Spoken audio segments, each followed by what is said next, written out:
مثل الجنة التي وعد المتقون تجري من تحتها الأنهار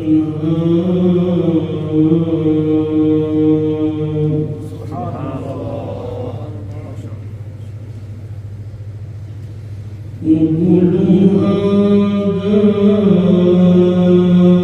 دائم وظلها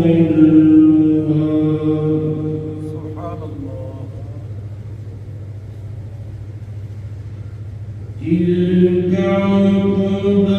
الذين اتقوا